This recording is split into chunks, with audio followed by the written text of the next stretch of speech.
Welcome back, everyone. Welcome back to the grand finals here of the 2025 GSL Season 1. We finally made it. Again, a very short, condensed version of GSL, but a GSL nonetheless. We've made it. We have our top two players. We have herO and Cure. We have our Protoss and our Terran, our top two of Korea.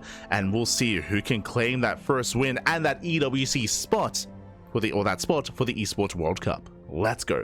As a reminder, of course, GSL alongside DreamHack Dallas, alongside Star Zagor, they have partnered, or they have, in a way, partnered with the Esports World Cup to actually provide some slots, to provide some available participation slots here for the esports, for the end of year finals, for the world finals of the Esports World Cup. And of course, that's going to be a big event coming in the next couple of months, coming into July, I believe, coming into August. It's right around the corner. We're about to find out our first player to make it to that event as we are jumping to game one. Again, best of 7 grand finals as well. Limited vetoes, more games between herO and Cure. Let's go. Game one is going to be on Persephone. Again, Persephone being one of the more aggressive maps in the map pool, and we have seen a lot of aggression from both players. We were emphasizing previously how Cure, he's been a lot more heavily reliant on 2-base play and 2-base all-ins, and he's been finding a lot of success throughout the group stage and even against Classic in the semis as well. Cure has been hyper aggressive in this matchup. Meanwhile, herO is also very diverse when it comes to his own play, is also very cheeky and very aggressive himself. And we'll see what kind of dynamic this unfolds into. As spawning in the bottom left-hand corner of Persephone, we have the South Korean Terran player, the Red Terran, representing Team Liquid. It is Cure. And spawning in the top left-hand corner, we have the blue Protoss player, representing his new team, Twisted Minds. It is herO. Here we go. As first things first, I'm sure he was watching that previous semifinals. I'm sure he is aware of how aggressive Cure has been so far, and he's going to be keeping his tabs, keeping eyes on Cure as the probe does move in to keep an eye on the timing of the gas. Speaking of double gas opener out of Cure. Now, this doesn't have to lead into a 2-base all-in, but that is one of the possibilities. This can lead into early tank production, early cyclone production, reactive Reaper Hellion, Banshee play as well. Aggression is on the horizon here for Cure. How aggressive, though, it's going to be up to herO to determine. To piece it all together and to respond. Meanwhile, welcome one more to Persephone. Persephone is one of the smaller maps in the map pool, more aggressive, shorter rushes distance by ground. Because of that, we have seen a lot more shorter games on Persephone. There are some certain features that can make a longer game instead. I mean, we have the goal bases on the right-hand side. We have the healing pad in the center as well. You expand it typically away from your opponent, not necessarily towards too much to your opponent either. So we'll see how our players will approach this, specifically Cure. So far, racks into factory makes sense because, of course, double gas. From here, we can go into a star put, into a 1-base all-in, or, of course, just a standard CC after this. As the probe is being chased down.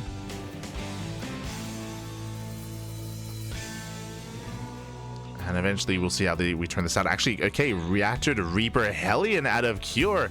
This is something we have not seen at all yet today so far. Now, this can lead into additional Reapers, into 4 Reapers and 2 Hellions. And the purpose of that would be to deal economic damage, as the probe is locked in and the Reapers will hunt it down. There's that CC on the low ground. Reaper Hellion's on the way. And Cure heal. He does commit into additional Reapers. Meanwhile, the pylon gets thrown down to get an eye on the first unit here, but it's going to be forced to cancel. It delays the Reapers at least, but doesn't see much else. So it is going to be reactive Reaper Hellion. And again, as we mentioned, the purpose of this opener, the purpose of this style is to get economic damages, to get into mineral lines and roast up some probes. herO, he's on the high ground. Oh. Will deflect. Cure backing off for the time being. Is going to be reinforcing. And from here, only 2 Hellions. Okay, only 2 Hellions. Doesn't go up to 3. Now making add-ons. Tech Lab is on the way. We'll see if he goes for early tanks, if he goes for Cyclone, if he goes for a Banshee play instead. Reapers, they bust into the main mineral line. Hellions towards a natural. So far, herO is keeping up.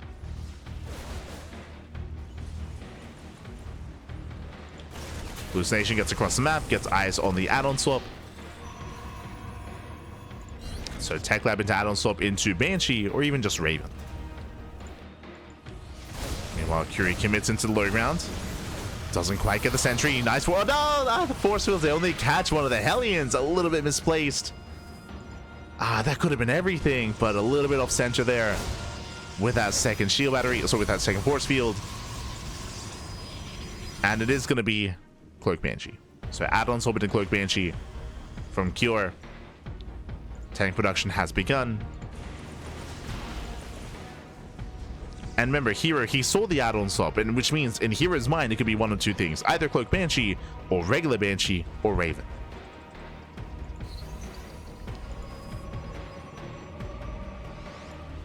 Meanwhile, taking gases, Robo on 2 bases. Very late third base for herO, so herO's playing very safe here. Staying on 2 bases that much longer. Getting into charge.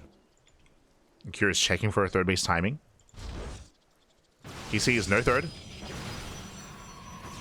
But he sees that the pylon is being thrown down. The probe is in position, so he knows that the third base is just late. He knows that herO has been staying on 2 bases that much longer, and we're going into 2 base Colossus. Bay's on the way before the expansion. So really fast Colossus production out of herO. Likewise, herO, he also went charge first, not blink, so really safe play here from our Protoss. Just really early charge. Hallucination dips in. I believe he did see the Banshee. Cloak is done.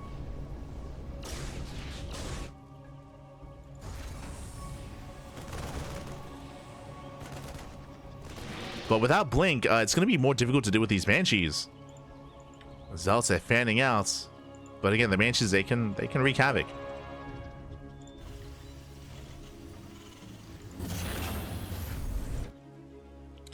So once again, you can see here, he was almost expecting an earlier push, like an earlier move out. That hasn't happened. He can trade well, though. Yeah, commits in. He wants a tank. Does one, as we'll get it. A tank goes down. Not bad. And he just walks away.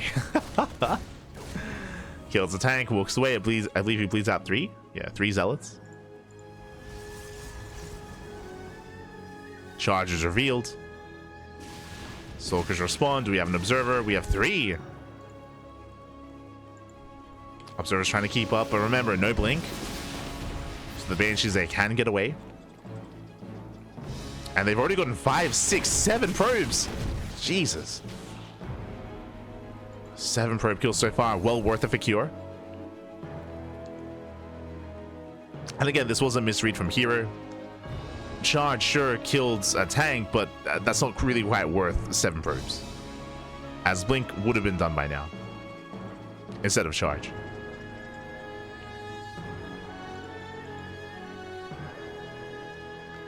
So again, here he was expecting something more committed on the ground.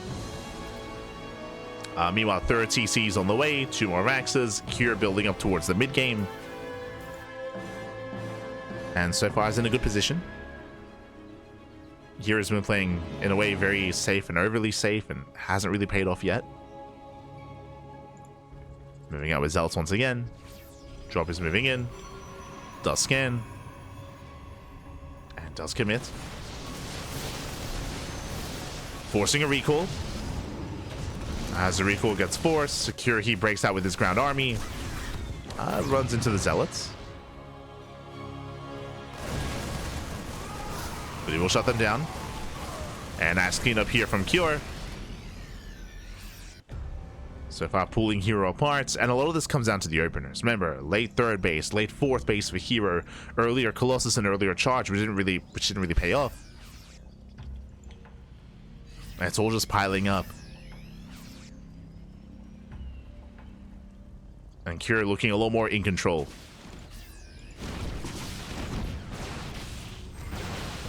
As the Banshees, they finally go down. Cure, he's trying to go straight for the third.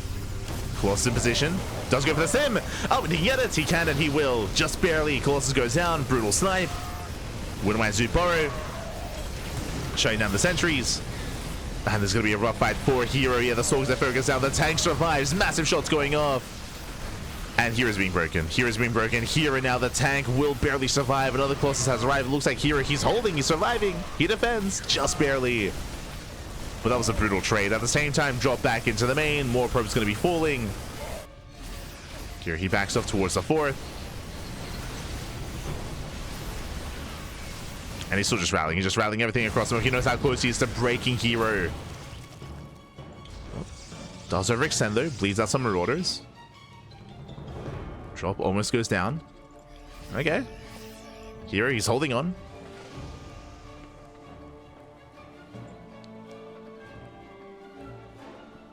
We do have a game.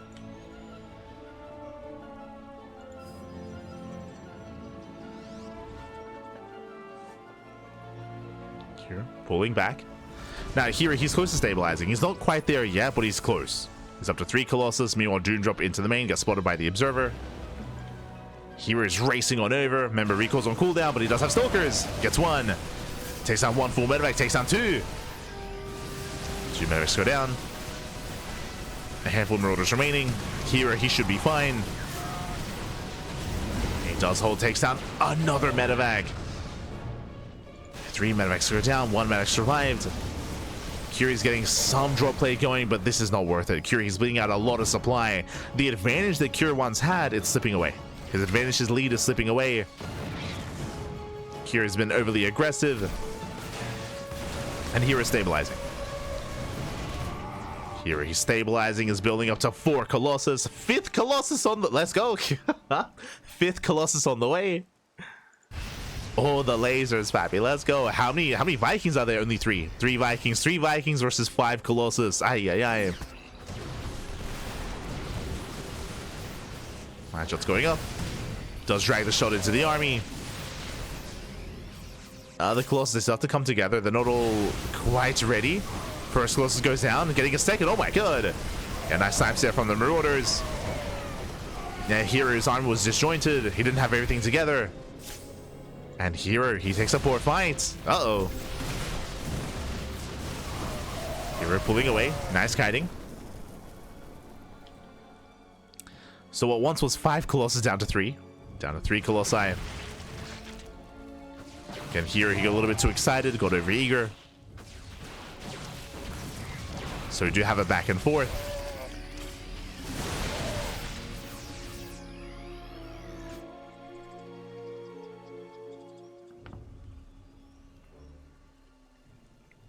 Do have more of a back and forth here. Kira now going for a second starport. Ghost Academy is on the way for Ghost production.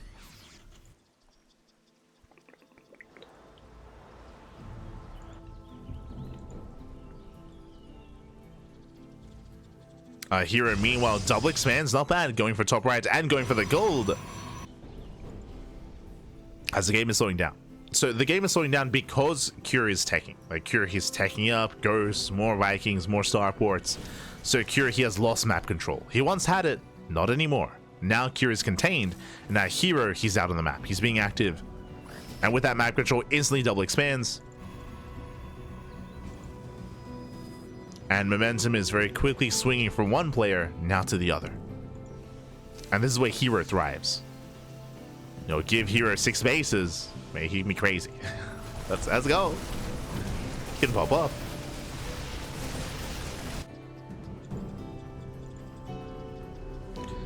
Now getting a second robo. It's a bit of a later second robo for Hero. But he's still building up his economy. The base is still not yet done.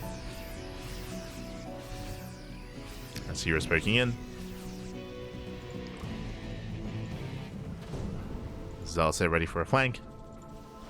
They're ready for a run by. And you can see Hero trying to distract Cure. Keeping his attention here on the right hand side. Cure now taking a 4th base. Here he has begun disruptive production. Oh, gets a Viking. Doesn't drag out the army yet. He's hoping to. Colossus now moving in once again. 5 Colossus. Jesus. 5 Colossus versus 5 Vikings. Zealous duo. I think they're a little bit too soon. Yeah, Zealous hit 3rd. Zealous are shot down. A little bit premature there from herO.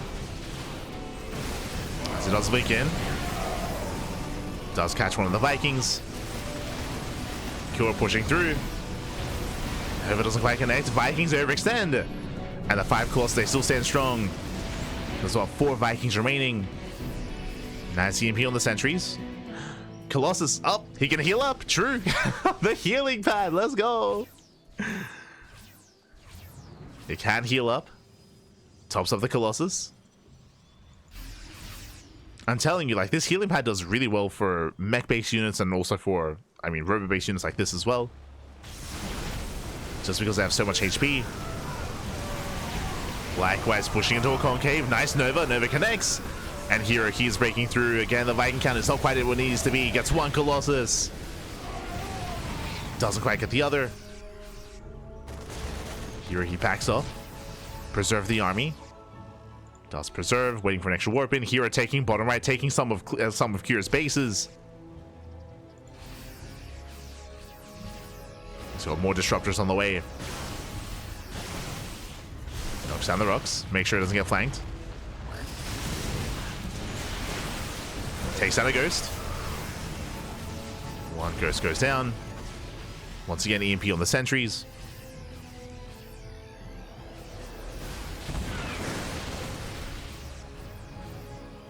And Curie's just stuck at home. He's just stuck at home. herO has a massive bank. He's got, what, 7 bases? 7 expansion. Stutter steps in. Just tanks the Viking shots. There's only 1 Viking left. Oh, the turret does take down one of the Colossus. But here he breaks through. He breaks through. He breaks the main army. GG gets called. And herO, the comeback was real. And herO takes game number 1. Whew. GG. GG, well played, Kira. He had a much stronger start in this game. Remember, Kira, he was able to take down the Colossus, able to punish the main army, to pick off some probes. He had a very strong start to the game. But if you remember, we did bring it up at the time. Kira followed that up with drop play, and he lost so many full medevacs. I want to say he lost like 4 or 5 full medevacs over the course of maybe 2 minutes, where he backed off. He barely didn't break herO at his 3rd base, so he pulled away. He overextended, pushing into the 4th, then went for drop play, and he lost all the drops. He lost most of them, I should say. He lost so much supply in those drops. With that, herO was able to recover, able to bounce back. herO gained map control, and with that, just mass expanded. As soon as he gained map control, he double expanded, going for the goal base as well, to be able to max out, to be able to afford that remax, preserve his army, and overwhelm from there.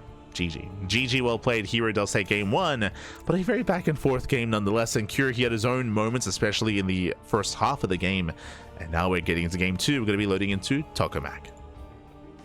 I feel like this also shows just if you give herO any breathing room, then he will just mass expand. He'll just embrace a much larger economy, look to max out with so many zealots, and overwhelm. And we'll see what Kira's answer is going to be. As spawning in the top right hand corner of Tokamak, we have the South Green Terran player, the Red Terran, representing Team Liquid. Down in the series, we'll see if he can recover, bounce back, and make a series out of this. It is Cure. And spawning in the bottom left-hand corner, we have the South Green Protoss player, the Blue Protoss, representing Twisted Minds, leading the series 1-0. It is herO.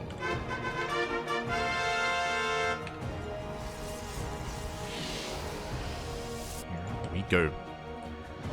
And again, the start of game 1 was very shaky. If you remember, herO, he was like overly defensive. He had a bit of a misread. He went into charge first. He went for Colossus first, and it wasn't really worth it. That also led into why herO had a really hard time at the start of game 1, where he was bleeding out a lot of units. He was being pulled apart. It was a shaky start for herO. We'll see if he can tighten up as Kira, he moves out with the SCV, getting ready for, I would imagine, an eBay block. Never mind. My apologies. Going for a Rax at home and a Rax across the map. It's going to be 2 Rax Reaper here out of Cure. Okay, let's go. I assume Reaper, technically this could be a tech lab into Marauder production, but we'll see how much he dedicates to this. That's Curious committing. herO's in the dark. herO, he sees only 1 gas, so he believes it's going to be an economic start. So herO, he's in position to delay the expansion, an expansion that's not there. Yeah, Marine, show us the tech lab, show us the Marauders.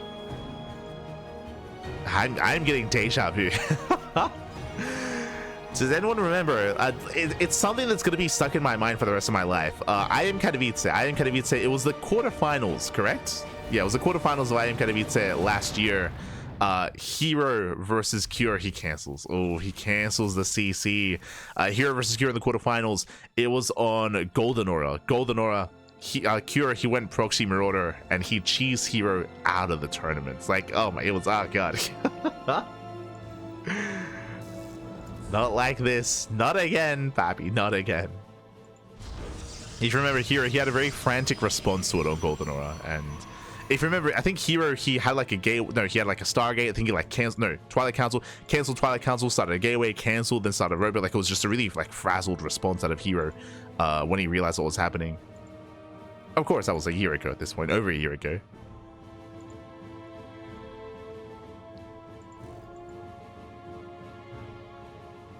But Cure, he is committed, and he may even pull the boys with this as well. As it's all or nothing for Cure. Moves out with the Marines. Marauders are amassing. And here come the boys. One base all in. One base all in out of Cure. I get that deja vu. Now, here we do have extra gateways on the way, so we have a 3-gate setup. Shield batteries done. Marauders are revealed. Now he knows. Now hero's aware. The boys are being pulled.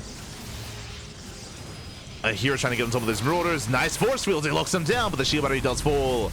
Takes down one Marauder and should get the other as well. Again, very nice force fields. Strong start here for herO. But the boys have arrived. Shield batteries are still on the way. Does kite back. A third sentry has arrived. We need stalkers though. We need something else other than just pure sentry. I say that they're handling those SCVs.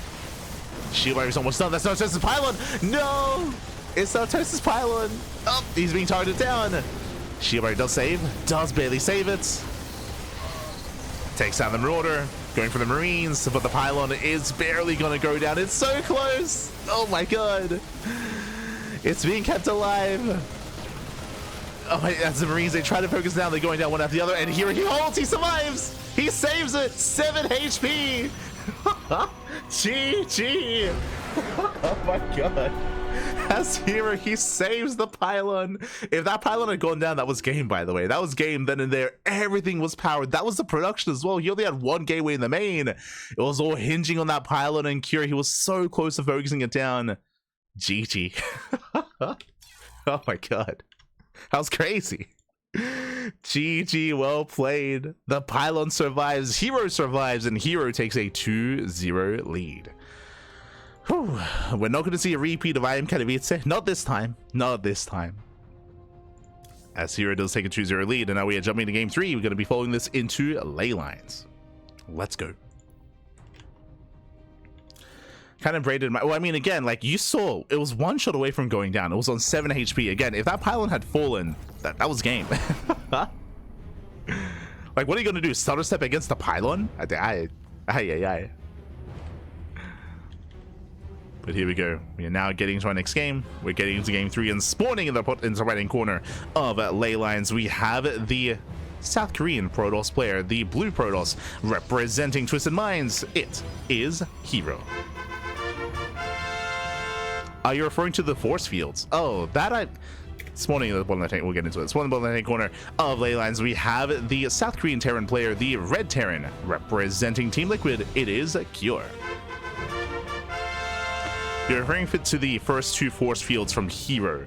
I mean, that I don't know if I would fault Cure for that. I think I would praise herO more than anything regarding the force fields, regarding locking down those force 2 Marauders. I mean, if you remember, basically Cure made the decision.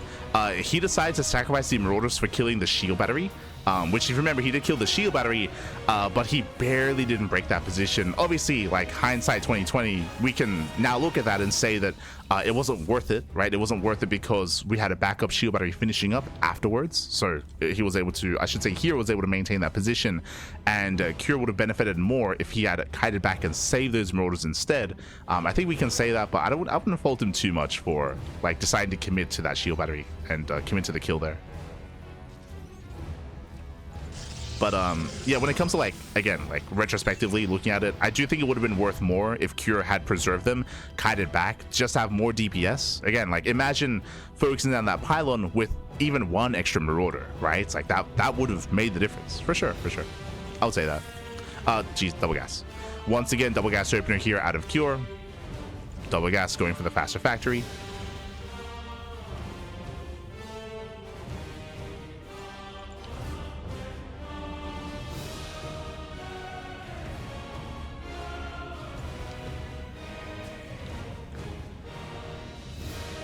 Screw does move in. Does move in, does find the scouting probe.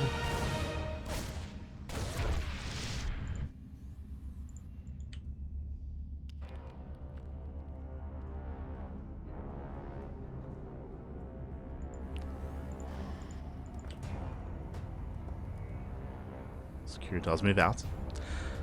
Behind this, going for that CC on the low ground, and we'll see what is going to be done here with the double gas opener. As we mentioned before, double gas can lead into earlier Cyclone production, can lead into early Banshee play as well. Right now, the pressure is on Cure.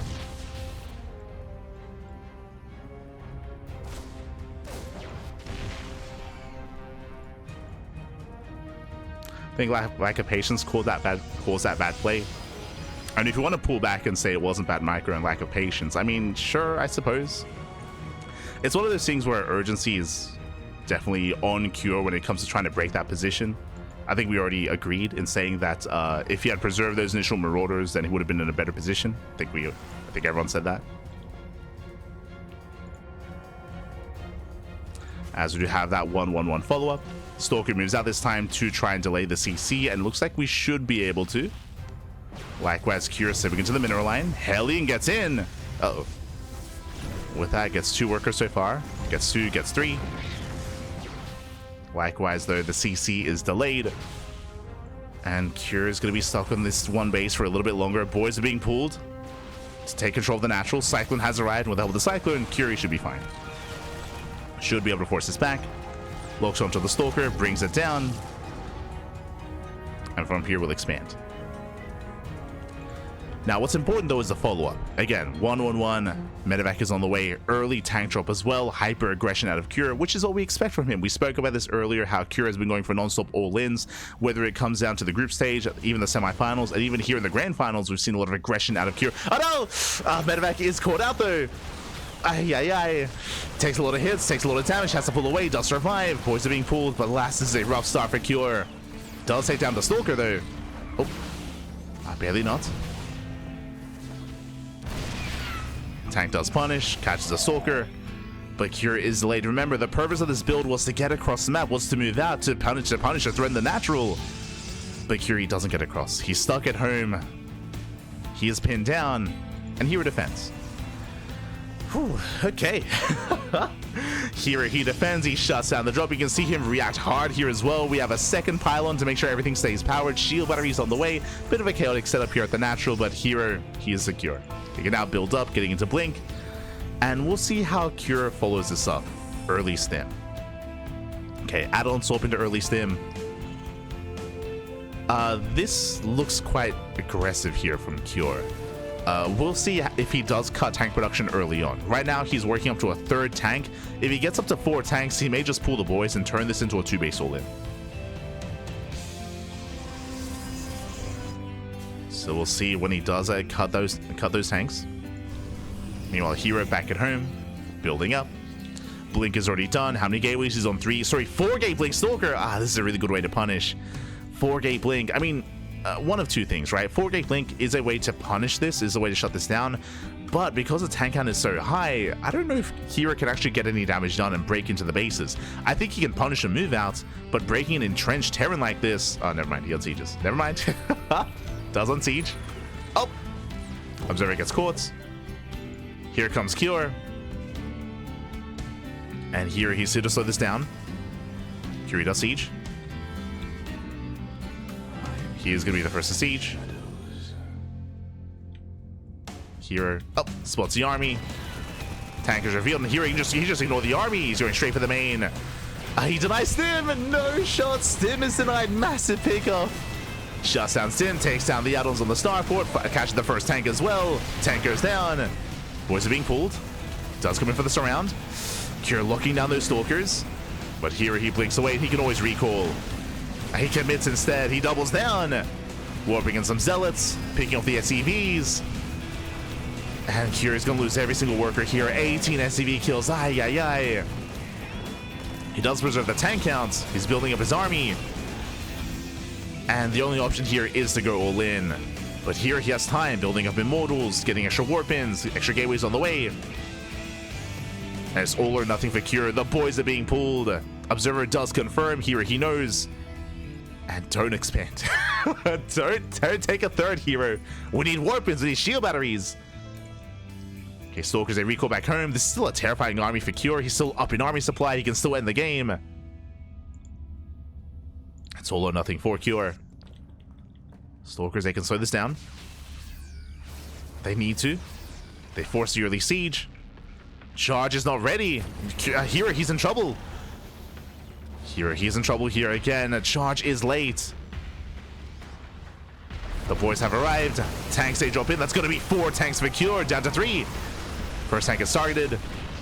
Down to 3 tanks. Here, he has to take this slow. He has to take this slow. Catching reinforcements.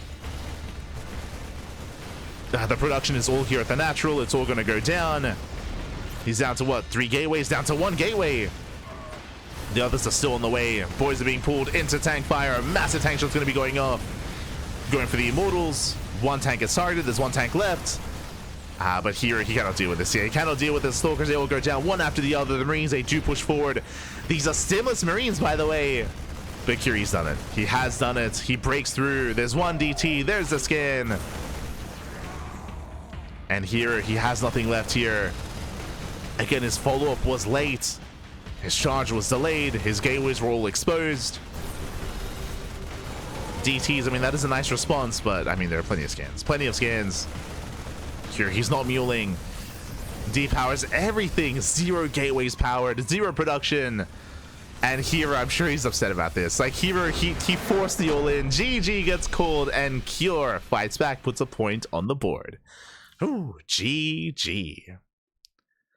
GG, well played. Everything was looking solid for Hero. He intercepted the initial drop. He got into the main base. He crippled the economy. He forced the all-in.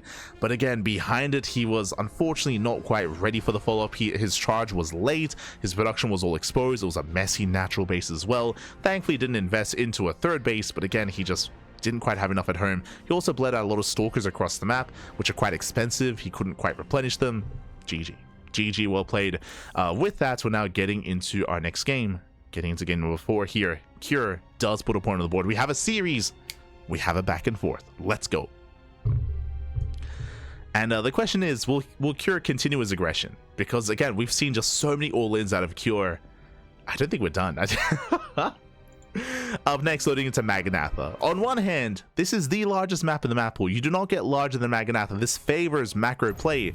But if you remember, the last time we saw Cure on Magnatha, what did he do? He 2-base all-in. Classic. He went for a 2-base all-in anyway. So we'll see. As spawning in the top left-hand corner of Magnatha, we have the South Korean Protoss player, the Blue Protoss, representing Twisted Minds. It is Hero. And spawning in the bottom right-hand corner, we have his opponent. We have the Red Terran player, the Red Terran himself from South Korea, representing Team Liquid. Does fight back, does put a point on the board. It is Cure. Here we go.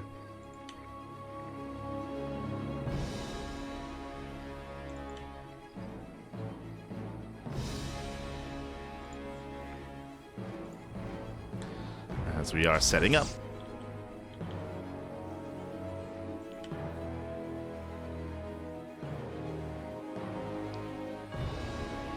We are settling in. I'll just see Hero initially go for the probe scouts, and I'm sure he was watching the classic series as well. Like, he is aware that Cure was hyper aggressive, or that Cure went for an all-in last time. Meanwhile, we'll see if he does go for another double gas opener. He's been very fond of it throughout GSL, as Hero's just being as annoying as possible. We see only 1 gas for Cure, which means faster expansion economic opener out of our Terran player. Let's go. Is going for an economic start.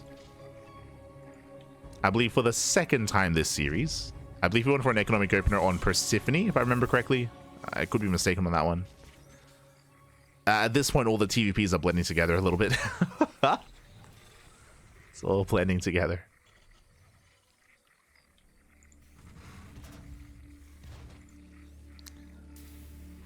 So from here, we're settling in. I just recall on Persephone, herO overreacting. But from here, we're building up. We do have earlier concussive shell on the way for Cure. We didn't mention this in the previous series, but the idea here is to punish herO for being overly aggressive. I think this is a good call. I mean, considering the kind of player that herO is. And herO does open up Adept, so he does plan on moving out. And if he moves out, the goal here for Cure is to catch him. To catch out the Adept. That is a second Rax. Hello. 2-on-1. Now, do we throw down a third Rax, or do we throw down a factory? Our eyes are going to be on Cure. Okay, factory, follow up. From here, do we go for another Rax as well, or do we go for a starport? Do we turn this into a 2-on-1 or a 3-1-1? Or a 3-1 even? But again, just really early second Rax for Cure. You have my attention. As he's going for the add-on swap, getting into earlier tank production. He's not rushing into stim, bear that in mind. Meanwhile, Twilight Council opener out of herO. Does open Twilight Council, getting extra gateways. Hallucination does confirm. And there it is, third Rax. Third Rax is on the way. This is very aggressive here from Cure. And the Hallucination barely does confirm. He's going into rescouts. Yep, does click. Does confirm the third Rax. So basically what's happening here is that Cure, he is prioritizing not just factory production, he's prioritizing stim, he's prioritizing marine production in favor of drop play. So there's no starport, there's no drops, there's no activity here from Cure. He's just building up his forces back at home for one big stim timing instead. And with this, he could pull the boys. We saw something similar. Actually, I say similar. I believe this was the same build that we saw against Classic on Maganatha. Because Cure hit with stim. He did hit with stim, and I think it was 3 tanks. It was 2 to 3 tanks. And tank production has begun. Cure did pull the boys with this as well. Now, the problem though is that herO, 1, I'm sure he watched the Classic game, and 2, he sees everything. He just saw everything in the main. He knows what's going on. Behind this, we do have a Blink. There we go. Blink gets cancelled. Thank God. This is a good call. He cancels. The problem is that it was a late realization. Blink was almost halfway done. Like, there was a lot of progression on Blink. So he cancels Blink, he starts Charge. Charge is a safer way to play this out, as Charge will be done in time. Likewise, Templar Archives as well. Interesting, going for some Archon support, or maybe trying to get into Storm. Storm will not finish in time, I don't believe. Extra gateways are on the way. And this time only 1 gateway on the low ground. Remember, last game, a lot of its production was on the low ground. It all got depowered. This time it's in the main. This time it's in the main base. This time it's safer. So far, herO, he's making the correct calls. The only concern in my mind is how late it charges because of the progression on Blink. That's my biggest concern so far. And yeah, Cure, he's pulled the boys. He's going to pull the boys with this. He's just going to commit, double down.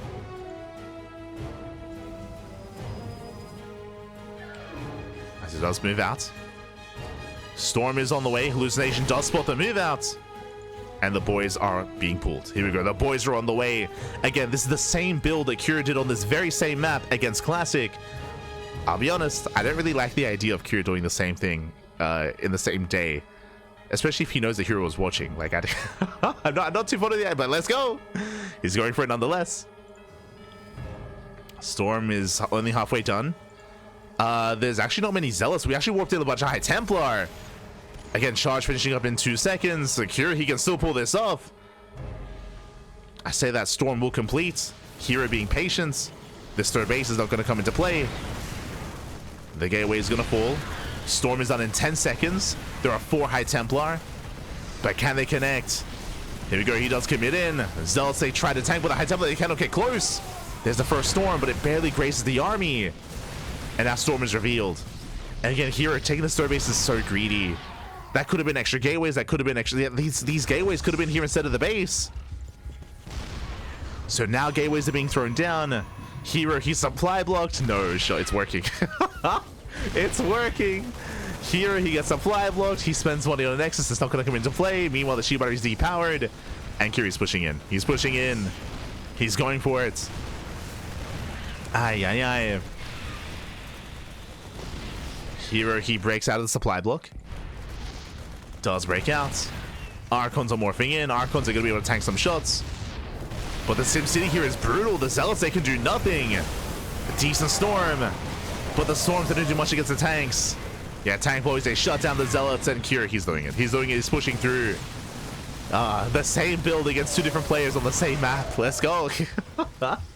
It's working. I said that the army is taking a lot of hits. True. Like, he's overstimmed. He also took a Storm to the face, so the army is very low. The problem is that Storms don't help against the tanks. Like, the tanks are still pushing through. You could argue that maybe he's taking too long to leapfrog forward. The tanks are quite far back. I do think that kira could be more assertive here.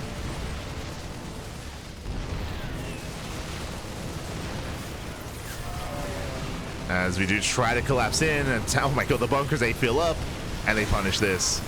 A Storm grazes the army, and kira, he has done it. He has broken the defenses here of herO.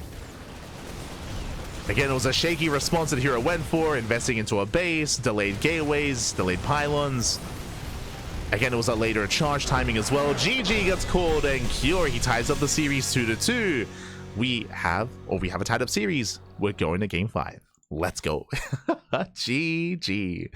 We're going for game 5. herO, he saw everything. He saw everything he needed to, and he had the foresight of course, seeing this build against Classic earlier as well.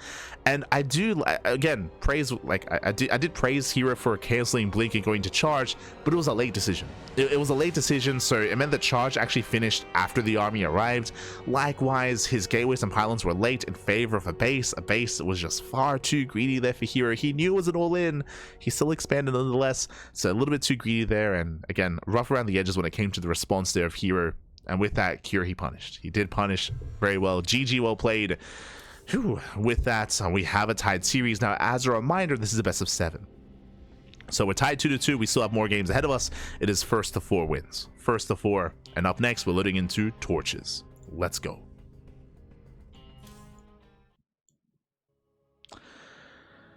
Oh, here we go.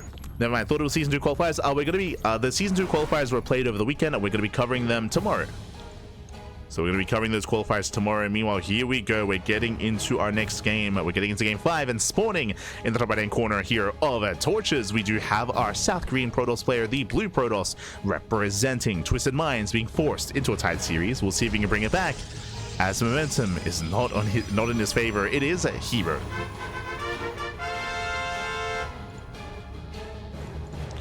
And spawning in the bottom right-hand corner, we have his opponents. We have the South Korean Terran player, the Red Terran, representing Team Liquid, tying up the series. Momentum is on his side. Can he keep going? Can he take a lead? It is a kira.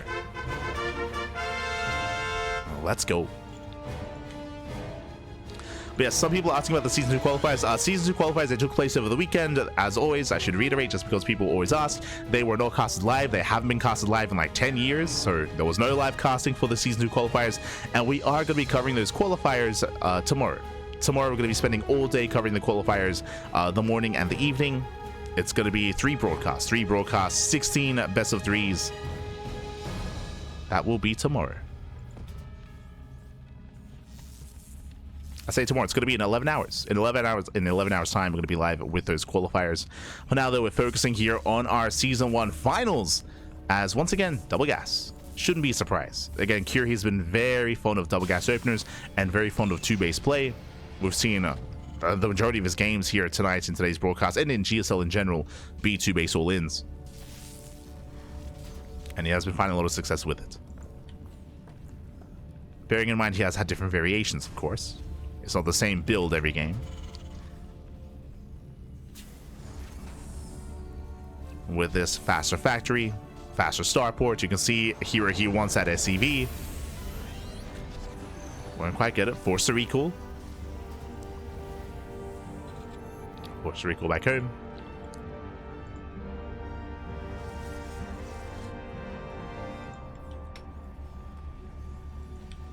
As kira will expand. And welcome one and all to Torches. Torches is a very small map, short rush distance by air, short rush distance by ground. Last time we saw Torches, Gumiho went for a 2-1-1, but he got punished for the 2-1-1 if you recall, by Classic. Sorry, by herO actually, not Classic. I'm sure Q was watching, and we have yet to see Cure go for his own 2-1-1. Ooh, okay. Purely add-ons here. So Reaper first into Reactor into Tech Lab on the factory, and we can go Cyclone into an add-on swap into Banshee. We can go Cyclone into tanks into a tank drop early on. What's it going to be? As we have the first Cyclone. The first step is being made. herO moving in with Hallucination. Does move in. herO, he will see and confirm the setup. Is where the Tech Lab, is where the Starport, and he should be here to potentially see an add-on swap or even the first add-on on the Starport. Yep, he dips in. Medevac is in production. Which means there's no add-on swap in the Banshee play. Not yet. Oh! Does cancel! ICs. Ah! Cure, he was trying to hide the add-on swap, but herO, he will confirm the medevac was cancelled, goes into Cloak Banshee, and herO, he is aware. He's aware of the add-on swap. Now, technically, that could be a fake add-on swap, and he could have just switched back around, I suppose. But we should be seeing, yeah, another hallucination. So here, he'll confirm. He'll confirm. Lock-on is brutal, but he will get eyes on the researching Tech Lab, so he sees everything. He does confirm the Cloak Banshee. Cure, he was being cheeky, trying to hide it, but wasn't able to. And behind this, ooh, charge. We saw this before. herO, we saw this on, this is on Persephone. Yeah, we saw this on Persephone where herO, he went for charge early on. herO, he might actually try to break Cure. The best defense might be a good offense here. Prism is on the way. Zealots are warping in. herO, he wants to move out. Without Blink, it's going to be a tough defense against Cloak Banshee. Again, this is very similar to Persephone. Remember, on Persephone, herO, he also opened up charge into Fast Colossus. Here, faster third base, thankfully. But without Blink, it's going to be a more difficult defense. But he's going to have the stronger offense. As here we go, he's moving out. Now, a couple of things here. And the reason why this can work really well, remember, because of the add-on swap and because of the Cloak Banshee, what does that mean? No tank. It means no Tech Lab on the factory, no tanks. herO knows that. That's why he is going for charge. This is a risky maneuver because the Banshee does arrive, and again, there's limited anti-air, but herO, he does hit the natural instead. Going for the main army. It charges in. Stim is not done, and Marines are going down. And here is chasing it down. Cure, the boys are being pulled. The Cyclone does survive, and SCVs are going to be falling at the same time that the Banshee is defended against. Here he defends back at home. He gets a 12-13 SCV. Oh my god! He does punish. He punishes Cure for the lack of tank for the Banshee instead. Force field on the rim. Let's go. Does force field. He recalls back home. 15 SCV kills. And on the one hand, yes, he doesn't kill the Banshee, but he defends. He defends nonetheless. He has the observer in position. He has Stalkers. Blink is begun. And herO gets away with his third base. Oh boy. Again, it was a risky response out of herO, but it paid off. Did pay off in the end. 18 SCVs. And sure, the Banshees, they're alive, but they don't really get much done. I say alive. The first Banshee actually got sniped in the top right-hand corner of the map. That was a mistake from Cure. He's only down to one Banshee. herO coming in. Oh, has to calm down. As herO, he pulls away. Saves the Prism. Meanwhile, Cure building up a 3-1-1 setup. Stim is finishing up really early Stim. Now, I said earlier that because of the add-on swap, there was no tank production. There never is and never will be tank production. We're rushing to early Stim. We're rushing into a heavy Marine Marauder composition. Cure, he wants to be active earlier instead. He doesn't want to be the defender. And he's going to have a massive bio army real fast and real quick. herO, he has to recognize this. Back at home, there's no splash damage. That is a concern. So no Storm, no Colossus. He has a gateway composition with Immortal support.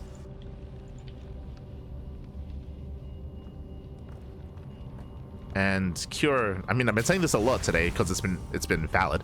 This can turn into a 2-base all-in. Cure has been going for a lot of 2-base all-ins in today's broadcast.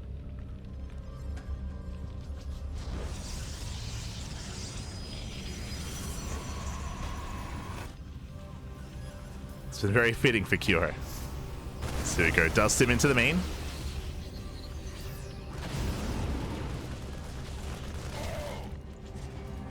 Cure again, he's building up that Marauder count. Only reveals Marines. herO is being proactive. This is dangerous. He is moving out. I mean, I say dangerous. He scouts. There's no bunker. True, like Cure, he's all set up defensively. There's no bunker. There's no tanks. herO, he can take a fight. And instead of waiting for Cure to come to him, he comes to Cure. Before Cure is really ready for this. And here we go. herO forcing himself off the ramp. Collapse on the army. Remember, no bunkers, no tanks, no widow mines, no nothing. Boys are being pulled. Decent force field. Immortals, they do kite back. SCVs are falling. And Marauders, they will take this fight. They will force back the army, but that was 15 SCV kills. Oh, the Prism! Oh my god, Prism gets sniped. And herO, he gets punished. He's going to be losing everything. The Immortals are going down. The Stalkers are going down. And we've been here before. Cure's all in. Cure, he has nothing. He has no economy back at home. The boys are being pulled. He was going all in to begin with. And herO, has he poked the bear? Like, he's forcing the all-in, that's true, but herO doesn't really have much of an army. He needs time. herO needs warp-ins. He needs a Colossus.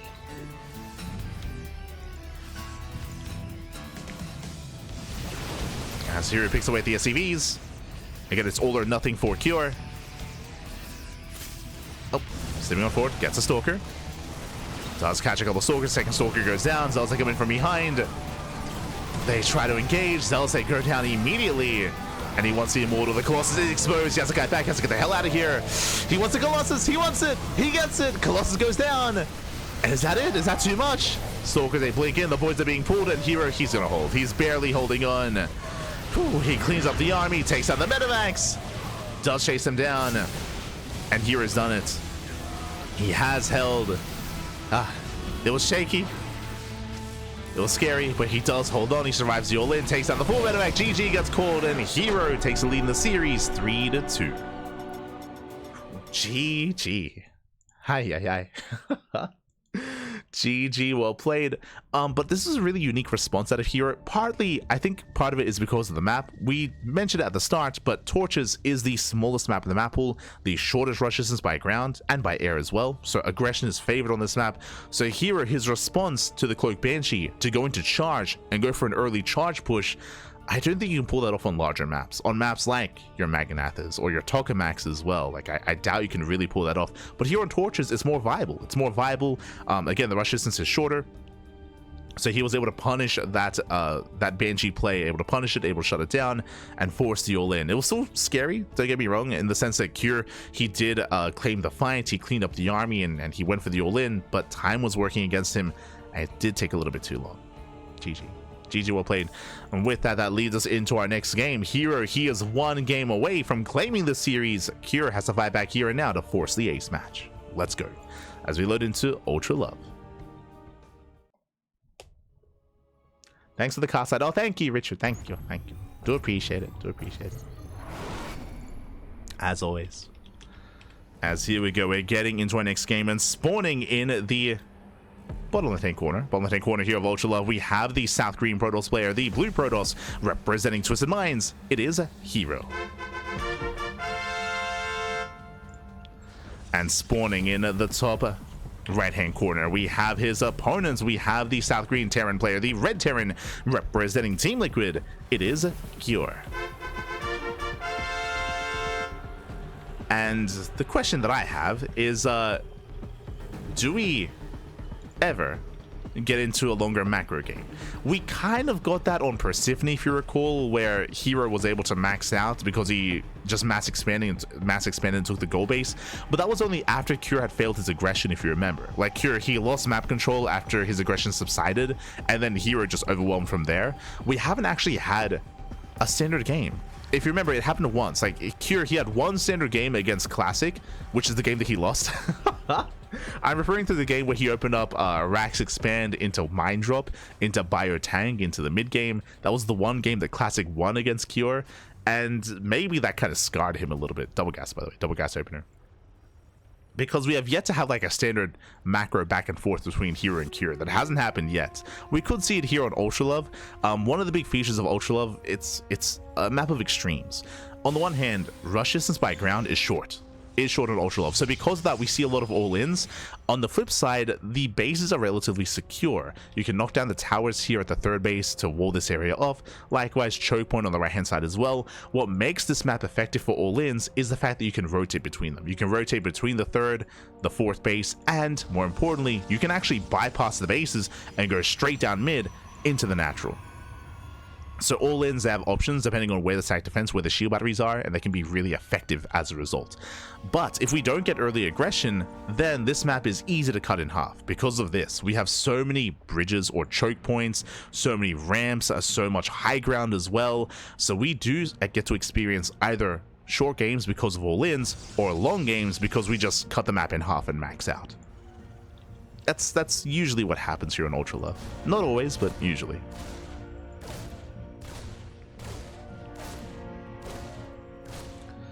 Meanwhile, with a double gas opener, we're going for the faster factory into the delayed TC. Last game, this led into an earlier Cloak Banshee, if you recall. This time, Hellion, not a fast tech lab. Okay, already mixing it up. Remember, last game, there was no Hellion. Last game, he skipped the Hellion, went for the early tech lab into the add-on swap. Here, Hellion first is moving out across the map, going for a Widow Mine. Okay, you have my attention. Este Cure is mixing it up. Going for the mine drop. Reapers a move out. Behind this, we do have a Twilight Council opener out of herO.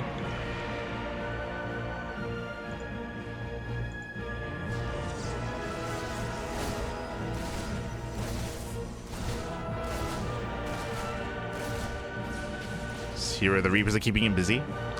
Behind this, Medevac is on the way. We have the mine drop soon to move out. Takes down a hallucination, looks like. Hallucination did fall. So mine drop into add-on swap. Second Rax is on the way.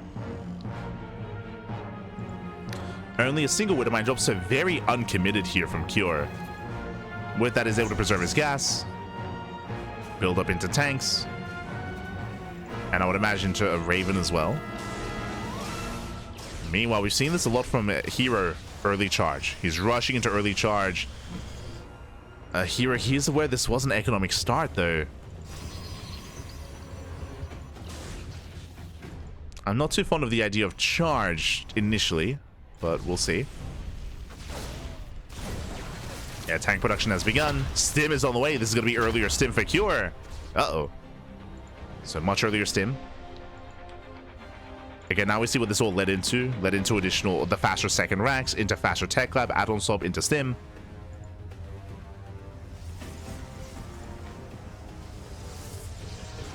Charge is finishing, charge is revealed. Cure knows, and Cure needs bunkers. All he needs is a setup here on the low ground at the natural. herO, he's building up into Colossus, into a forge on 2 bases. This is the same build that herO went for on Persephone. 2 base charge, 2 base Colossus before the third, so late third base for herO. And there's that safety bunker for Cure. Remember, Cure, oh god, Jesus. Calm down. Cure, he does recognize that there aren't that many zealots. He backs off. Cure does cancel the bunker. He's building up, getting into stim. And this stim timing is going to be an earlier timing available here to Cure, where you can push out. And here he comes. He is committing. We'll see if Cure pulls the boys with this. But this is just a really early timing, and here he sees this. He does spot this. Back at home, extra zealots are warping in. Colossus is on the way. And we pull the boys. 2 base all in at a Cure. I mean, it's synonymous with Cure at this point. Like, I think in this entire season of GSL, Cure's played 1 macro game. God damn it. Does pull the boys. And here, can he handle this? I mean, the Colossus is on the way. It's almost done. Colossus almost ready. Here, trying to engage ahead of time. Does force the siege. Does collapse on their zealots. Nice sentry. Nice hallucination. Does tank some shots. Takes down 14 SCVs. Brings down the first tank, but the Marines, they stibbled in. Remember, this is an early stim timing. Yeah, here, he was not ready for this. Not expecting early stim. The Colossus does hold, though. The Colossus does hold on. Does survive.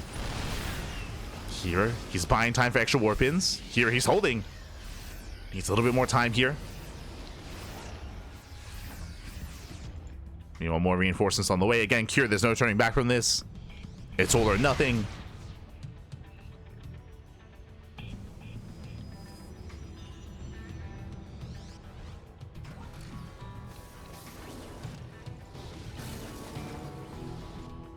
Still does rally. He pulls extra boys.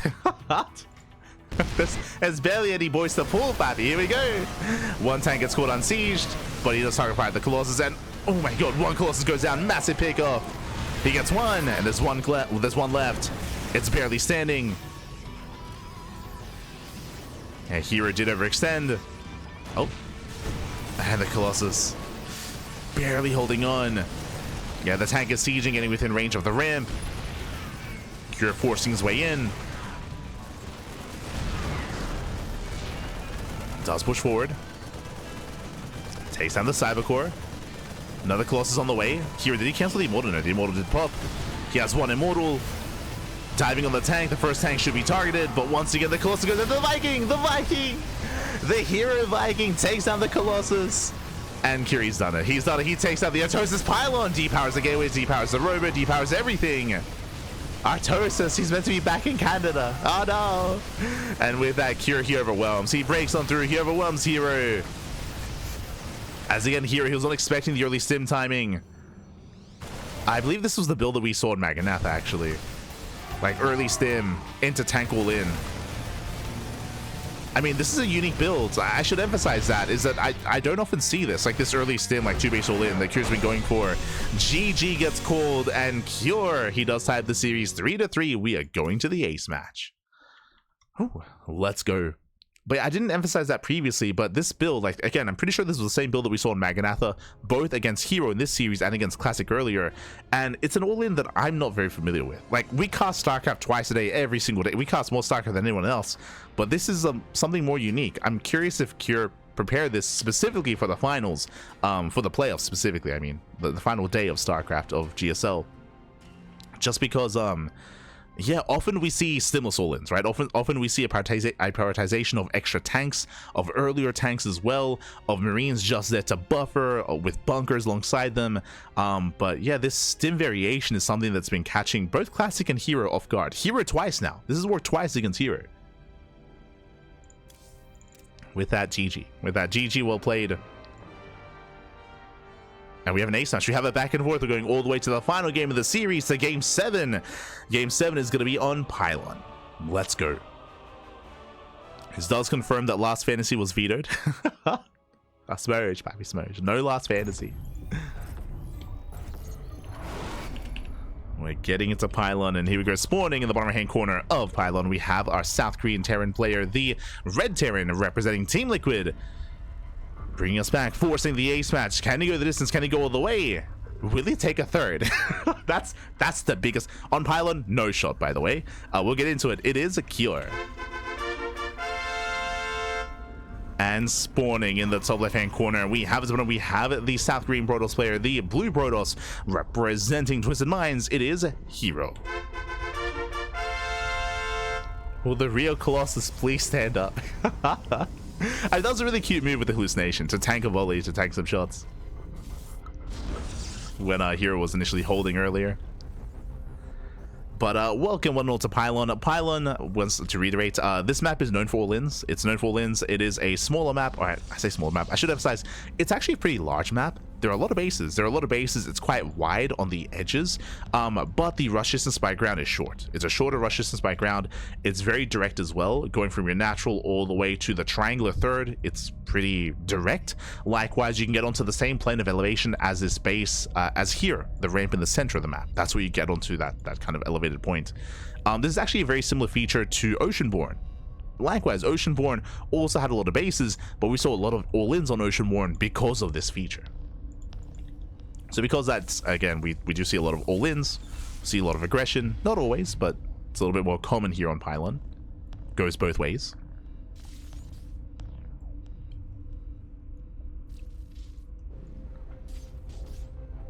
Does go both ways. Meanwhile, economic opener out of Cure. Okay, mixing it up.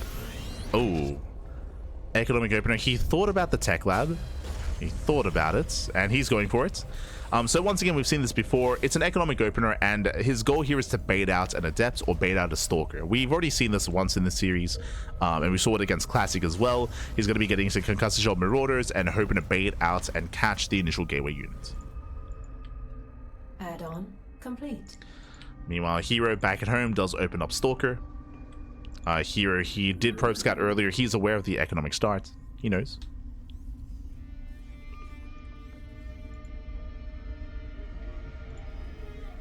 Meanwhile, oh my god, second racks already. And if I'm not mistaken, we saw this on... No, we didn't see this on torches. We saw this, maybe it was against Classic, but the initial racks into a second racks. Do we go for a factory, then into a third racks? Yep, there we go. Factory. We should be seeing a third racks behind this, and if so, 2-base all in. God. We'll see if we go for an add-on swap here into early tank production, or if we go into stim. It should be an add-on swap. Yeah. Add-on swap. Out of that Rax. Again, our eyes are peeled here looking for another Rax.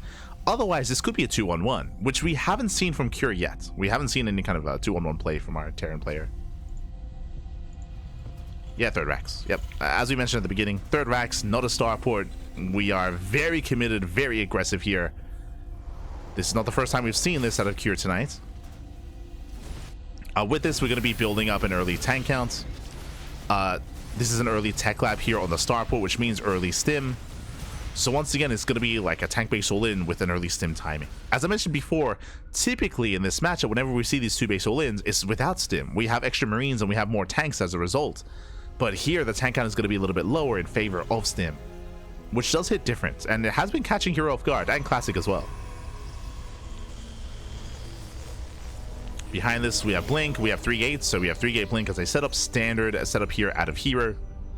herO, he is yet to scout, which is concerning. Do we have a sentry? Ooh, no sentry, no hallucination, no scouting. That is a little bit risky here. Here, he's checking for proxies, going observer first, so instead of relying on his sentry, he's going to be relying on his observer for scouting information. This is going to be a later scout as a result. And the Cure is building up. It's building up back at home. Bit of a supply block does slow him down. Now is not the time to be supply blocked. This looks like 3-gate Blink into it. He's blindly playing economic here. He's going into a third base. This is a I mean, at least he has 3 gates. Like, this is a relatively safe opener out of herO. Is pretty safe. Because he does have the extra gateway. He has the robo before expanding, going for the Warp Prism. And herO, right now the pressure's on the Protoss player to slow this down and to pick away at the Marauders, the Marines, the tanks. The Observer has arrived. He does see the Bio Army. He doesn't know how committed this is. We're going up to a 4th and a 5th Rax. Jesus. That's going to be a lot of Raxes. Again, this confirms it is a 2-base all-in. So straight up 2-base all-in out of Cure. Here he blinks into the main. Picks off a reactor, not the most important add-on, but does get the reactor, picks away the Marines. herO, he doesn't lose a Stalker yet. Oh, loses one. One Stalker goes down. One Stalker for 4 Marines and a reactor. I would say a good trade for herO. Again, whatever he can do to slow this down. Whatever he can do to just chip away at the army. Tanks do siege. herO, he does see this. Oh, scan takes down the Observer. More Rax. How many Raxes? Can he even afford this? He's got 4 more Raxes on the way. Getting up to 7? Jesus. Usually you only go up to 5. We've seen Cure go up to 6 before. But now going up to 7 Raxes. I mean, I guess that's to make up for the lack of reactor. Yeah, it's to make up for the reactor. Yeah, because he's not rebuilding. He's not rebuilding the reactor. So extra Rax instead. The boys are being pulled. And here we go. Cure, he commits. It's all or nothing for Cure. He's got what? He's got 3 tanks. The boys are pulled. So on here to slow this down. Does pick up a couple of SCVs. Ideally, he wants to force an early siege. But Cure, he does not siege up. The Immortal has arrived. There's a force field. The charge is not done. And charge is still not complete. A tank stay siege. They're within range of the gateway, but only the gateway. Bunkers are on the way. The tanks are a little bit far behind. Yeah, now they're moving forward. Tanks, they move in. Better position for Cure. First Colossus has arrived. Swipes away the Marines, collapsing on the bunkers. First tank is going to go down. Oh, that's a brutal blink, though. Yeah, so many Stalkers go down. The Stalkers, they crumble. And Curie's pushing through. He's pushing through. Takes down the charge thoughts. Colossus does survive. Cure, time is working against him. We got to go. We got to send it. So you have extra warp ins here for herO. We'll bring in more Stalkers. Let's go, Hallucinated Colossus. Let's go. Cure, he's taking it slow. I would argue a little bit too slow. Takes on the pylon. The Colossus does arrive. Robo gets E-powered. herO collapsing in once again. Going for the tank. He gets one. Takes out the first tank. Tank bullies are brutal. Hallucination does do well tanking shots, though. Does survive, and now Curie's down to 2 tanks. 2 tanks left. And Curie's taking a long time. Robo gets repowered. Immortal's on the way. Curie's just too far back. Army's overstimmed. Colossus. Ooh. Hallucination goes down. First Colossus does get low. And here he gets away with the third. Like, once again, here is so greedy with this third base. It's so greedy. It's not even mining, but sure, he's got it. And there we go. Comes in with a surround. Prison goes down. Massive pickup, but the tanks are falling one after the other. The Immortals, they do pay for themselves. They take down the tanks. They don't quite get the bunkers. But the army's overstimmed. The army's heavily overstimmed. And now there are 0 tanks. Now without tanks, there's no pushing power. There we go. 1 tank has just arrived. herO once again collapsing in. Oh, thinking about it. Takes an extra tank shot. Sims onto the Robo. Yeah, bunkers are exposed. Tank goes down. And herO, he will clean this up. He shuts down the Marines, shuts down the Marauders. He will shut down the all-in. It's been non-stop all-ins today from Cure this season. And it has brought him this far, but here he's just taking too long. He's just taking too long. We need a little bit more urgency to push into the bases, to push on top of the Robo. As time is on herO's side. As he breaks down that final bunker. Takes down the Marines. Again, there's nothing left. GG gets called, and herO, he will claim the series. He will take down Cure 4-3 and be the Season 1 GSL champion. GG. herO. GG, well played, herO. He will claim the series. He will survive the aggression again. Non-stop all-ins out of Cure, whether it's proxies, whether it's all-ins. I mean, we just saw him pull the boys. There was one game where he played a little bit more standard, kind of. That was on Persephone, if you remember. On Persephone, we saw Cure be forced into a 3rd and 4th base, but that was only after his aggression failed, and then we saw herO take control from there. But yeah, we had some more unique all-ins, I will say, from Cure. Again, referring to that stim all-in that we saw 3 times today. I think we saw it 3, maybe 4 times. It is new, I would say, or it isn't really seen too often. I don't see players like Maru or Bjorn or Clem do this, so this does feel like a more specialized build. It feels like Cure, he was cooking up, and he came up with this all-in, but maybe he relied on it a little bit too much. I mean, it got him games, it got him some wins, don't get me wrong, but maybe did rely on it a little bit too much. I say that, I could see that working here though. Like, again, he was so close to breaking herO. He was so close. Again, the tanks were maybe a little bit too far back, you know, maybe a little bit too conservative with how he was playing that out, maybe a little bit too reserved. With that, eventually he just ran out of steam. But regardless, GG, well played. herO, he does claim it, and he is our champion. Congratulations here to herO. He finally does claim that win after so long. Again, herO has been on fire as of late, even before GSL. If you remember, Yaku and I, we were discussing it during the podcast like a month ago. We had high expectations for herO coming into GSL. We did pin him as the best player in South Korea. The reason why we said that, and why the blasphemous Maru fans, I'm sure, but it is well known that Maru, he was on a break. Maru, he was straight up just not playing StarCraft. He was just not playing StarCraft during the off season. So if you're curious, if you're wondering why Maru underperformed in this tournament, that's a big reason for it. And we were fully aware of that coming into the qualifiers, and I was doing my best to emphasize that as well when we were covering the qualifiers of Season 1, talking about how, to me at least, the qualifiers in this season of GSL, for me, was a way to gauge Maru, was to figure out, okay, now the break is over, what's he looking like and what form is he in? And we saw that Maru, he was playing pretty well overall. We saw some really decisive play, but very limited play. If you remember, he went for non-stop ARAXs in his TVZs. It was the same build, every single TVZ against Raynor and against Rogue. Like, he played the same way every single game. And likewise, we saw his TVPs. It was actually quite similar to Cure. Maybe they were practicing together, I don't know, but it was just non-stop 2-base all-ins from Maru as well. He didn't feel as diverse as he usually does. Like, he felt very limited when it came to how he was approaching a lot of those matchups, and it meant that he was a little bit easier to respond to and to counter and to shut down. A little bit easier to read as a result.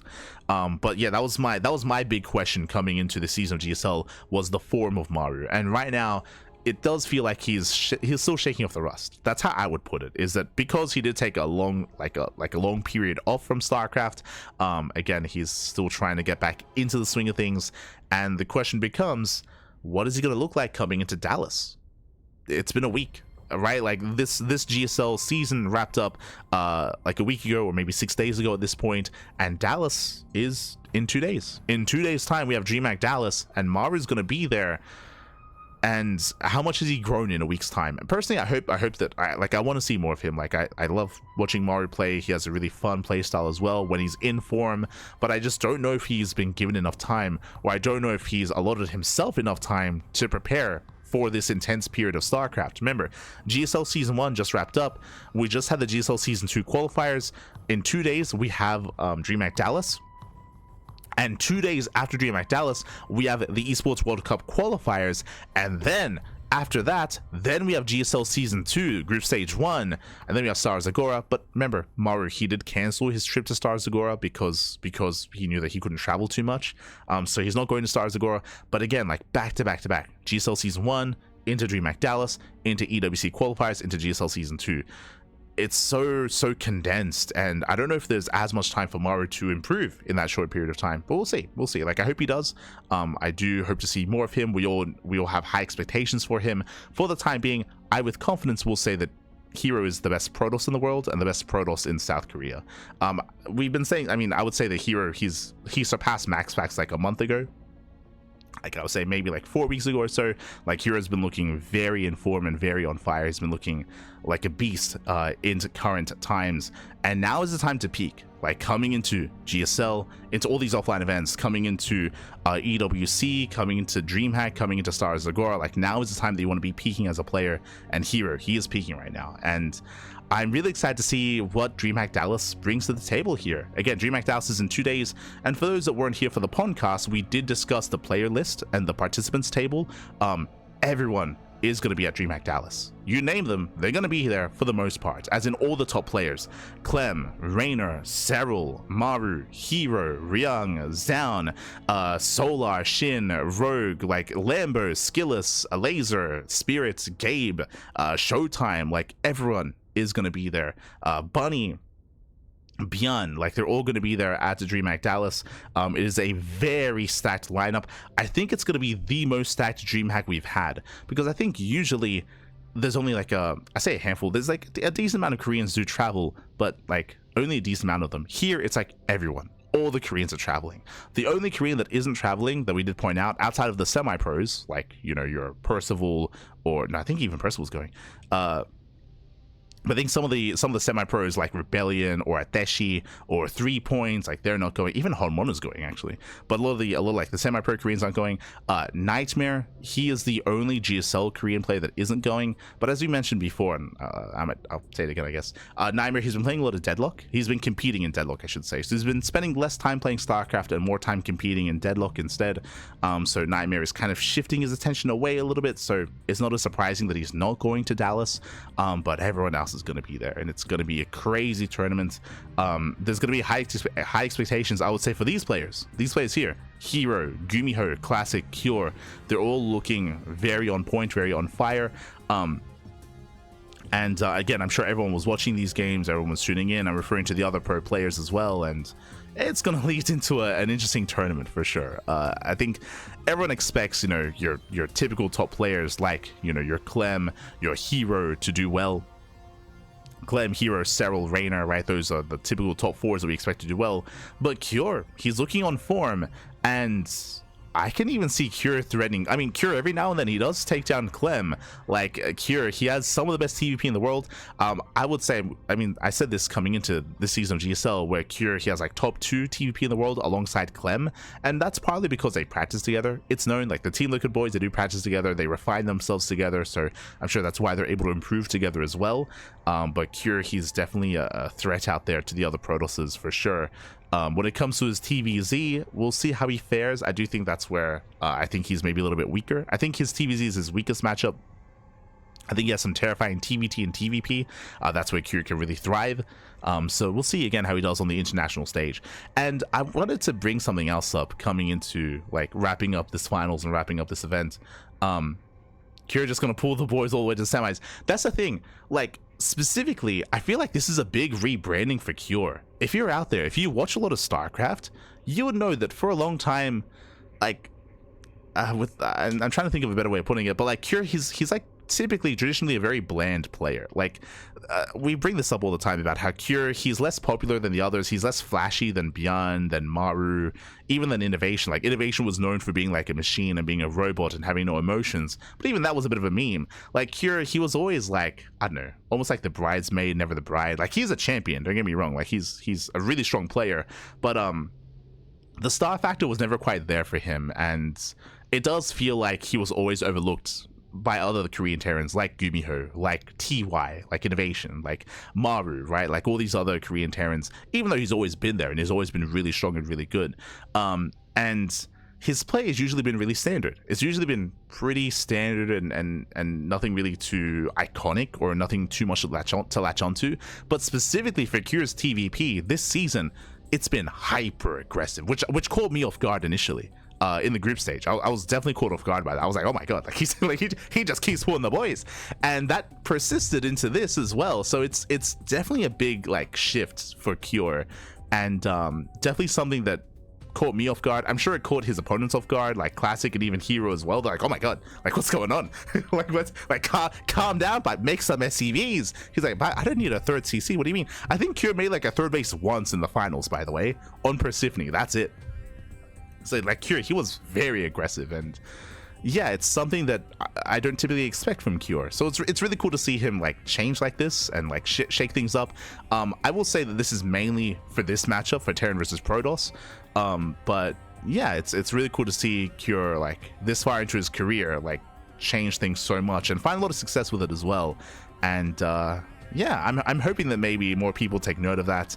I think for a long time I've been waiting for something like to latch onto for Cure. For a long time, Cure was really fond of 3-axing. He was very fond of 3-axing in TVP, and then that kind of fell out of the meta. But now it's like, yo, like 2-base all-ins. Cure, he's the people's Terran. Well, now he's the 2-basing Terran. What do you mean? Like, again, he got to third base once in the finals, and like maybe once against Classic, like twice in all these games, like non-stop 2-base all-ins, man. He's an animal, Bobby. Exactly. He's got SCV pull all the way to winning the finals. 100%. But again, this is mainly just against Protoss. Like, Cure, he plays more standard against Zerg, but I could be wrong there in the sense that traditionally, Cure would play standard against Zerg, but maybe he also reinvented himself there as well. And the next time we see him, like against Reyna or against serO, he's just gonna pull the boys. he's gonna pull the boys against Zerg. It's gonna be crazy. Oh no. So we'll see. I'm excited to see more of Cure coming into Dallas. More excited than before is what I want to say. Like, just because of how he's been playing recently, I want to see more of Cure. I definitely have anticipation for him. Definitely. But with that, GG, well played. Congratulations to herO for becoming our champion. And again, herO, he has been peaking as of late. Like, I would go as far as say he's currently the best Protoss player out there, even online as well. I feel like he surpassed MaxPax quite some time ago. I say like a couple of weeks ago, maybe a month ago at this point. And yeah, he's definitely going to be a beast coming into the next season or into DreamHack Dallas. herO also, because he's a champion, he's confirmed for EWC. He is confirmed for the Esports World Cup, so he will be there at that event. Now there's maybe a little bit less pressure on his shoulders in regards to trying to do well and trying to get another spot and get another slot. But now there's more pressure on all the other Koreans, on Maru, on Cure, on Gumiho, on Classic, on some of the Zergs as well. I know there's no Zergs here on the bracket, but they exist. You know, there's Solar, and there's Shin, and there's Rogue. There's a little bit of Zerg. So they'll be doing their best as well, I'm sure, as they're all also traveling to DreamHack. So we'll see. Regardless, GG, well played. With that, we're going to be wrapping up here for the day. Meanwhile, if you want some more StarCraft, then we got you covered, bam, tomorrow. You can see here our weekly schedule. It is jam-packed full of GSL. You might be thinking, didn't you just wrap up the Season 1 finals? That is true. That was Friday afternoon, Friday evening. Thursday evening. Tomorrow is Friday. And tomorrow, what do we have? GSL Season 2 qualifiers. I mentioned this in the middle of the broadcast, but the Season 2 qualifiers were over the weekend. Saturday and Sunday. They were over the weekend. It was actually clashing with Sparkling Tuna Cup at the time. So GSL was over the weekend. The qualifiers were, and they wrapped up. There was no live coverage of the qualifiers, but we do have our hands on all the replays, and there are a lot of replays. It's 16 best of threes. So because there are so many matches, we're going to split it up into 3 broadcasts. Friday morning at 9 AM KST, Friday evening at 7 PM KST, and Saturday evening at 7 PM KST. I believe that should be just before DreamHack Dallas. So we're going to be wrapping up all of GSL, and then we're going to be going into DreamHack. Let me just double check there. DreamHack Dallas starts... Sorry, Saturday morning. Ooh, okay. So it's going to be in the middle of DreamHack Dallas. So the way that it works here is that we're going to be casting GSL on Friday morning and evening, and then we're going to go straight into Dallas. Dallas is going to be live tomorrow in 25 hours. So again, just over 24 hours from this message is the beginning of DreamHack Dallas. It's going to be at 1 AM my time, midnight KST, and it's midnight here right now. Oh boy. So yeah, that's crazy. 24 hours. That's 25 hours time. Of course, we're going to be covering it. We're going to be casting Dallas here on the channel. We are going to be casting Dallas. We're going to be covering the open stage. Like day 1, we should be casting, and then day 2 and day 3, we're going to be co-streaming, most likely. I don't really have full confirmation. Everything is a little bit last minute, so we're waiting to hear back from... We're waiting to hear back. I also have to set up all the overlays as well.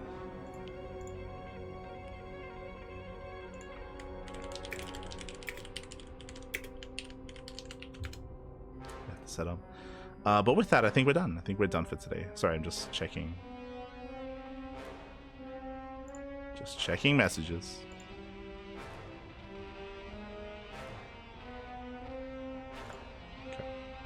But yeah, everything was pretty last minute, but I do have to set up all the overlays and get ready for Dallas tomorrow. It's gonna be a long day of casting. I'll be honest, I'm a little bit concerned about the final GSL broadcast, just because the Dallas broadcasts are gonna be like 12 hours. Dallas, it's long. It's a long event. So hopefully I'll have enough energy to do Dallas, then sleep, then wake up and do GSL, and then do Dallas again. But we'll see. We'll do our best.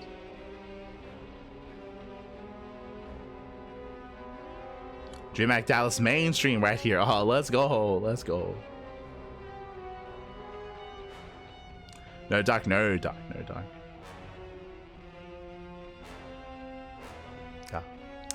But yeah, with that, we're gonna be wrapping up. So thanks for watching. Thanks for tuning in. Again, congratulations. A big shout out to herO for becoming our champion, and looking forward to more of herO and the rest of the players coming into DreamHack Dallas. Also, we're gonna be covering herO most likely over the qualifiers. Fun fact: even though herO is the Season 1 GSL champion, there's no seeding. There's no invites into Season 2. herO, like everyone else, has to play through the qualifier. So that's brutal. That is a brutal format. Yes, to play through the qualifier just like everyone else. So we're going to be going over those qualifiers tomorrow. Again, our next broadcast here on the channel is going to be in 10 hours. In 10 hours time. So again, in 25 hours, that's DreamHack Dallas. In 10 hours time, we're going to be live casting the Season 2 qualifiers for GSL in 10 hours. So Gonna go wrap up, gonna go get some rest, wake up in time for some more casting, for some more StarCraft, as we always do here on the CranKy Ducklings. Meanwhile, if you enjoyed the broadcast, if you want some more CranKy Duckling action, then bam, exclamation mark socials in the chat. We got you covered. We have links to our YouTube, Twitter, Facebook, Instagram, Mastodon, Blue Sky, and Discord. We do upload VODs on YouTube on a daily basis, so the VODs are all there. If you want to watch, if you see something here, if like, oh, I want to watch GSL, but 10 hours, I'm in Europe, I'm gonna be asleep, well, then you can watch the VODs on YouTube. You know, YouTube is the place to be for all the VOD content. The reason why you can see our schedule. We have 2 casts, one in the morning, one in the evening. One is more NA friendly, the other is more European friendly. And we just cast all day. We cast more StarCraft than anyone else out there, more than Steadfast, more than Wardy, more than anyone else. We do all the content here on the CranKy Ducklings. We have the quantity, we have a little bit of the quality as well. We take pride in that. We take pride in the amount of casting that we do. We have some catching up to do.